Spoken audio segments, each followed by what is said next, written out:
News नशा, आदत हर खबर की। नमस्कार दोस्तों, मैं प्रिंस गौर। बिहार की राजधानी पटना से एक बड़ी खबर आई।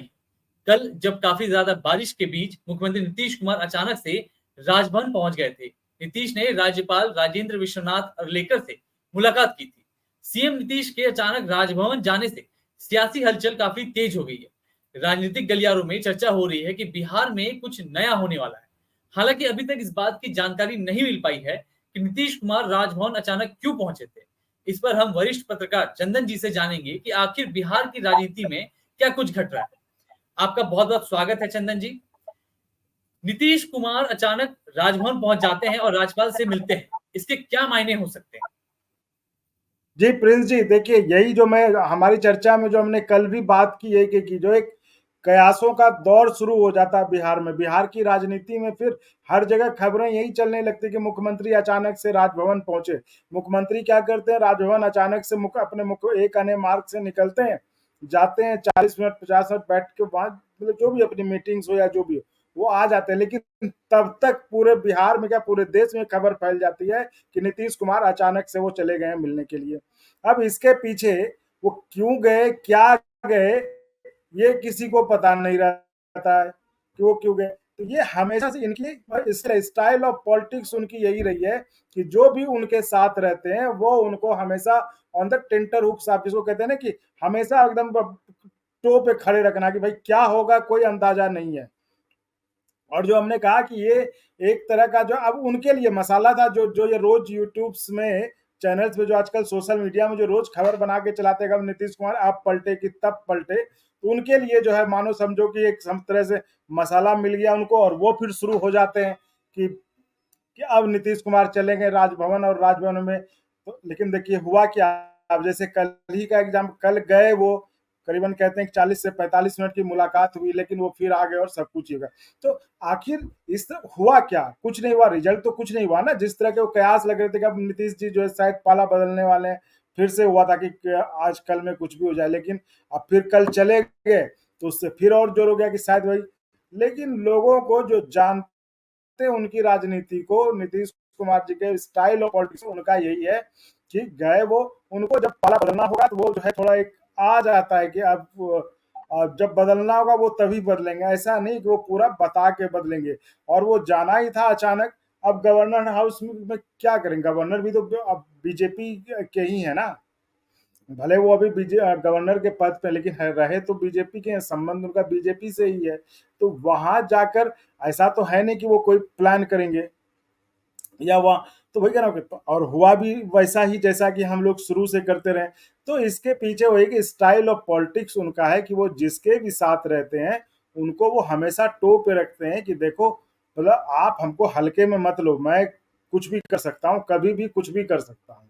तो ये था उनका स्टाइल ऑफ पॉलिटिक्स। और जो कि मैं आप लोगों ने चर्चा में कल भी कहा और हमारी बात ये सच साबित हुई कि ये सिर्फ जो है जो खबरें ऐसी बनाई जाती हैं कि नीतीश जी जो अब बदले और अब पलटी मारे, अब पलटी मारे, वो कल जो इस मुलाकात ने, हमारी जो बातचीत थी कल, उसको साबित किया है कि ऐसा अभी कुछ नहीं होना है।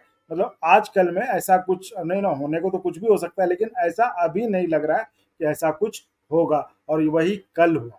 जी सर, जिस प्रकार से नीतीश कुमार अभी का जो माहौल बना रहे हैं बिहार की राजनीति में, उससे ऐसा प्रतीत हो रहा है कि नीतीश कुमार अपने लिए सारे दरवाजे खुले रखना चाहते हैं। फिलहाल तो वो एनडीए के साथ है केंद्र में, और पिछले दिनों वो कांग्रेस और राजद के साथ गठबंधन में थे। आगामी दिनों में क्या कुछ बदलाव दिख सकते हैं नीतीश कुमार की तरफ से सर?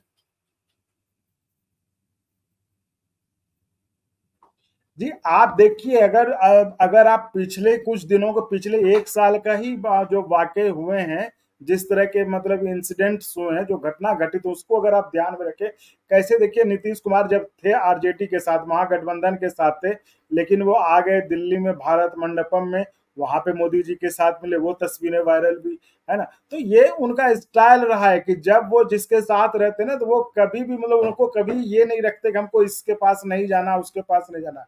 वो हमेशा जिधर भी उनको जाना होता है वो जाते अपने, मतलब वो एक मैसेज देने की कोशिश करते हैं कि मैं ही मैं हूँ। मतलब अब दूसरे वाले जो हैं उनका अस्तित्व उनके कारण है, ऐसा नहीं कि उनके कारण वो हैं। तो वो ये एक मैसेज देने की कोशिश करते हैं कि बॉस मैं ही हूँ और जो करूंगा मैं अपने हिसाब से करूंगा, अपनी मर्जी से करूंगा।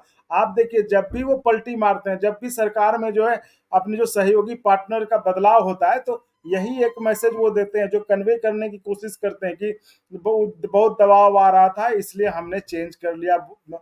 मतलब ये कि मैं अगर नहीं किसी के साथ चल पा रहा हूं, अगर वहां से कहीं दबाव आ रहा है या दूसरा पक्ष कोई हावी होने की कोशिश कर रहा है, तो वो वहां पे पाला बदल लेते हैं। इस तरह की मैसेज उनकी तरफ से जाता है। तो ये आप समझ सकते हैं कि उनका स्टाइल ऑफ पॉलिटिक्स है कि अपने कम सीट के बावजूद भी आप समझिए वो इतने सालों से बिहार के मुख्यमंत्री रहे हैं। बिहार में भी तीसरी नंबर की पार्टी है, फिर भी वो चाहे सबसे बड़ी पार्टी आरजेडी, बीजेपी, इन सब के इनको इतनी संख्या में विधायक रहते हुए भी वो जो है नीतीश जी के पीछे चलने को मजबूर है, उनके इसी स्टाइल ऑफ पॉलिटिक्स के कारण, जिसकी चर्चा हम लोग कल भी कर रहे थे। जी सर। और आज एक और तस्वीर देखने को मिली जब सम्राट चौधरी ने अपनी पगड़ी उतार दी। हालांकि सम्राट चौधरी ने कहा था कि वो नीतीश कुमार को सत्ता से बाहर करने के बाद अपनी पगड़ी उतारेंगे, लेकिन आज सरयू नदी में उन्होंने पगड़ी उतारी। सर तो ये क्या कुछ बदलाव दिख रहे हैं सर इसमें?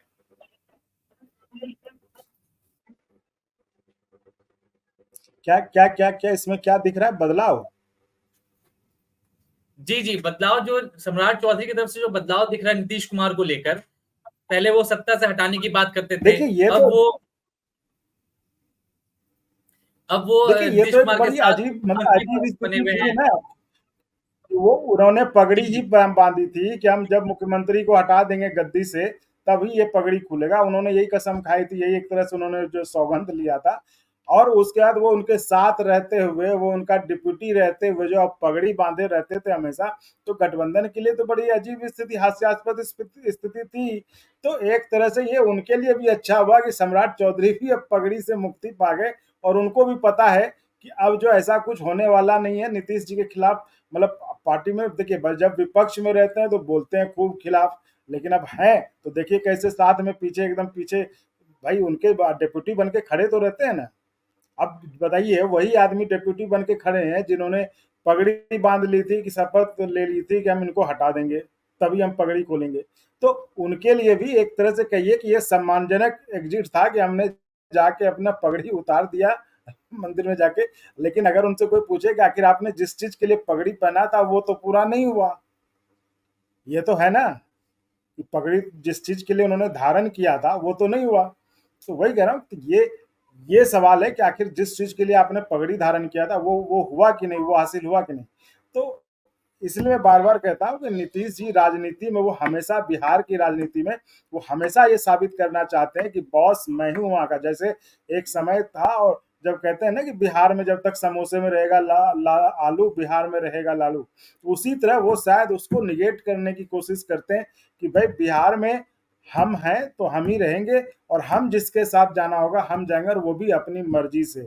ये नहीं कि आउट ऑफ कंपल्सन, मेरी मर्जी होगी तो मैं आरजेडी के साथ जाऊंगा, मेरी मर्जी होगी तो बीजेपी के साथ जाऊंगा, चाहे विपक्ष में आरजेडी वाले या बीजेपी वाले वो कुछ भी बोलते रहे। क्योंकि हमने वो दोनों दौर देखा है जब आरजेडी विपक्ष में होती है। इस बार हालांकि अभी शांत आरजेडी उस तरह से निशाने पे नहीं रही, लेकिन पहले जब भी आरजेडी विपक्ष में रही खूब हमलावर रही है। फिर लेकिन जब साथ गठबंधन होता है तो फिर जो है वो एक साथ हो जाते हैं। आपको याद ही होगा कि पलटू चाचा अगर नाम किसी ने दिया तो तेजस्वी जी ने दिया ना, लेकिन जब उनके साथ गठबंधन हुआ तो वो उनके साथ डिप्यूटी बन के खड़े रहे। उसी तरह दूसरे भतीजे शकुनी चौधरी के बेटे हैं सम्राट चौधरी जी, जब विपक्ष में थे, जब नीतीश जी इनकी बीजेपी के साथ गठबंधन छोड़ के चले गए, इन्होंने जो पगड़ी बांध ली कि मैं इनको हटाकर ही दम लूंगा तभी पगड़ी उतरेगी। तो दूसरे भतीजे ने भी पगड़ी बांधी कि उनको हटा कर ही, गद्दी से हटा के ही पगड़ी उतारूंगा। लेकिन हुआ क्या, दोनों भतीजों को जो उनके पीछे डिप्यूटी बन के खड़ा रहना पड़ा। उसका जो कहते थे, अब लोग क्या करते हैं, लोग तो उनके पुराने वीडियो ही प्ले कर देते हैं और उनके बयानों के। तो आप थोड़ा समझिए कि उनको भी कितना मतलब ऑफुल सिचुएशन होता होगा कि कैसे मतलब इनका सामना करें। तो एक तरह से मुझे लगता है कि सम्राट चौधरी जी को भी एहसास हो गया होगा कि वो सोच रहे थे कि हम नीतीश कुमार को हटा के पगड़ी उतारेंगे, वो शायद संभव अभी की राजनीतिक हालात में नहीं है। तो इसलिए उन्होंने बेहतर सोचा होगा कि एक राम मंदिर का और अयोध्या का अभी समय भी है, ठीक ठाक समय भी है, मौका भी है, तो उन्होंने जाके अपना पगड़ी उतार दिया होगा। लेकिन सवाल वही है, अब भी है कि क्या आपने जिस चीज के लिए पगड़ी पहनी थी वो सफल हो गया, तो अब पगड़ी उतार रहे हैं आप? तो ये तो सवाल है। और बिहार की राजनीति में नीतीश जी ने फिर से साबित किया कि भाई मैं जब तक हूं और मैं ही चाहूंगा जिसके साथ जाना है और नहीं जाना है। मतलब एक कुल मिला के अगर इनको आप एक लाइन में करें तो नीतीश जी को पता है कि मुझे खबरों में कैसे रहना है, मीडिया में चर्चा में कैसे रहना है, और किस तरह से इस मीडिया इंडस्ट्री जहाँ पे खबरों का जो आप खबर में लोगों के दिलो दिमाग पे, देखिए जब ऐसा कुछ होता है खबर हमेशा चलती रहती है, हर चैनल पे, हर हर जगह यूट्यूब पे, चैनल पे, हर जगह खबर चलती है नीतीश कुमार जी गए वहाँ। ऐसे कौन खबर चलाते हैं? अभी नीतीश जी का कोई खबर नहीं चलती, लेकिन उनको पता है कि हाँ लोगों के दिलो दिमाग पे कैसे जो है हमेशा खबरों में बने रहना, और इस तरह से अपना उनको अपने क्या कहते हैं अपने पावर का भी अंदाजा उनको लगता रहता है ना। तो ये है, तो वही कह रहे कल जो हम लोग चर्चा कर रहे थे वो यही हुई कि कल फिर एक तरह से जो जोर शोर शुरू हुआ कि अब नीतीश कुमार बदल लेंगे, राजभवन चले गए मिलने, अब शायद पलटी मार देंगे, लेकिन नहीं कुछ हुआ ना, 24 घंटे हो गए अब तक। तो जो हम लोग चर्चा कर रहे थे कि ये एक तरह से जो है ना खबर को सनसनी बनाकर ज्यादा व्यूज पाने के लिए लोग कुछ से कुछ खबर बनाते हैं, लेकिन वैसा होता नहीं है। मतलब कि बिहार की राजनीति में असली किंग नीतीश कुमार ही हैं।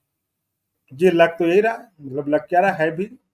अब जी बताइए, आप तीसरी नंबर की पार्टी होते हुए भी वो मुख्यमंत्री हैं इतने सालों से, है ना। नहीं तो वो रहते, दोनों बड़ी पार्टियां हैं बीजेपी और आरजेडी, और देखिए दोनों मजबूरन उनको फॉलो करने को मजबूर, उनके पीछे चलने को मजबूर हैं। जब विपक्ष में रहते हैं तो मैंने जैसा कि आपको बताया पहले कि जब दोनों विपक्ष में रहते हैं, दोनों भतीजे, बीजेपी वाले भतीजे सम्राट चौधरी और आरजेडी वाले भतीजे नीतीश जी, दोनों भतीजे उन पर खूब हमलावर होते हैं जब विपक्ष में रहते हैं। लेकिन जैसे ही नीतीश कुमार जी कहते हैं ठीक है अब सीट बदल देते हैं कि ठीक है अब ये बैठेंगे, तो वो उनके साथ हो, जो वो कहते हैं उनकी लाइन वो फॉलो करते हैं, और खूब बढ़िया से चाचा जी होता है। जी, अब तो आने ये है वाले उनकी दिनों में क्या राजनीतिक, कुछ ये है उनकी राजनीतिक ताकत। अब आने वाले दिनों में क्या कुछ बदलता है ये तो वक्त बताएगा। फिलहाल अभी के बिल्कुल, लिए इतना ही, और आपसे आगे भी चर्चा करते रहेंगे। बहुत बहुत धन्यवाद आपका। ठीक है, धन्यवाद धन्यवाद। और आप हमसे जुड़े रहने के लिए सब्सक्राइब करें YouTube पर, फॉलो करें Twitter पर और लाइक करें Facebook पर। और ज्यादा जानकारी के लिए आपको टाइप करना होगा सिर्फ न्यूज नशा।